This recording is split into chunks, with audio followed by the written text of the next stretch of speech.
తీవ్రత దృష్ట్యా జనగామ పట్టణంలోని నిలువ నీడలేని నిరాశ్రయులకు చెద్దర్లు పంపిణీ చేశారు. నల్గొండ జిల్లా జనగామలో చలి తీవ్రత దృష్ట్యా పట్టణంలో నిలువ నీడలేని నిరాశ్రయులకు అమ్మ ఫౌండేషన్ ఆధ్వర్యంలో చెద్దర్లను పంపిణీ చేశారు. ఈ సందర్భంగా జనగామ అమ్మ ఫౌండేషన్ వ్యవస్థాపక అధ్యక్షుడు మందిరం మణికుమార్, ముఖ్య సలహాదారుడు వంగ భీమరాజు, మైపాల్ ముదిరాజు గారు, అమ్మ ఫౌండేషన్ బొట్ల సాయి, బింగి నరసింహులు, మధ్యల కార్తిక్, లఖన్ సింగ్, మహమ్మద్ అప్రోచ్, మహమ్మద్ యాకూబ్ నిరాశ్రయులకు, అనాథలకు చెద్దర్ల పంపిణీ చేసి తమ మానవత్వాన్ని చాటుకున్నారు.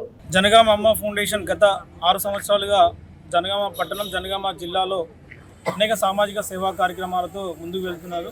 అదే క్రమంలో చలి తీవ్రత దృష్ట్యా జనగామ పట్టణంలో పలు సేవా కార్యక్రమాలు నెల్లుట్ల నరసింహారావు సార్ గారి తనయుడు కుమారుడు తన తండ్రి ఆలోచన ఆశయంలో జనగామ పట్టణంలో స్కూళ్ళల్లో యువతకు స్పోర్ట్స్, అదేవిధంగా అనాథలకు, అభాగ్యులకు ఆహార అన్నదానం, అదేవిధంగా చలి తీవ్ర దృష్ట్యా ఈరోజు చెద్దర్లను పంపిణీ చేస్తూ తన తండ్రి ఆశయ సాధనలో ముందుకు వెళ్తున్న నెల్లుట్ల ప్రీతం గారికి ప్రత్యేక ధన్యవాదాలు తెలియజేస్తున్నాం జనగామ అమ్మ ఫౌండేషన్ నుంచి.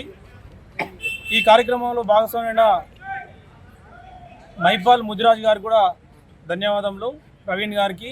అదేవిధంగా జనగామ అమ్మ ఫౌండేషన్ గత 6 సంవత్సరాలు స్థాపించినటువంటి మంత్రి మణికుమార్ గారు తన ఆలోచన ఆశయం ఒకటే, నిలువ నీడలే నిరాశ్రయులకు, అనాథలకు, అభాగ్యులకు అండగా మహా అన్నదాన కార్యక్రమాలతో పాటు విద్యపైన స్టేషనరీ బుక్స్ అందించడం, అత్యవసర సమయాల్లో రక్తదానం, అదేవిధంగా పలు సామాజిక సమస్యల పరిష్కారం లక్ష్యంగా జనగామ జిల్లా వ్యాప్తంగా అనేక సేవా కార్యక్రమం ముందుకు తీసుకెళ్లడం జరుగుతుంది.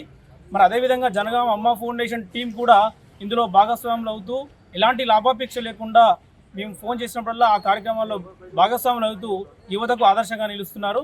మరి ప్రతి ఒక్కరూ యువత మీ గ్రామాలలో, పట్టణాలలో, సమాజంలో మానవత్వాన్ని బ్రతికించే విధంగా ప్రతి ఒక్కరూ తను సంపాదించిన సంపాదనలో ఒక 10% నిల్వ నీడని నిరాశ్రయులకు, ఆకలితో చనిపోకుండా భారతదేశంలో ఆకలి చావు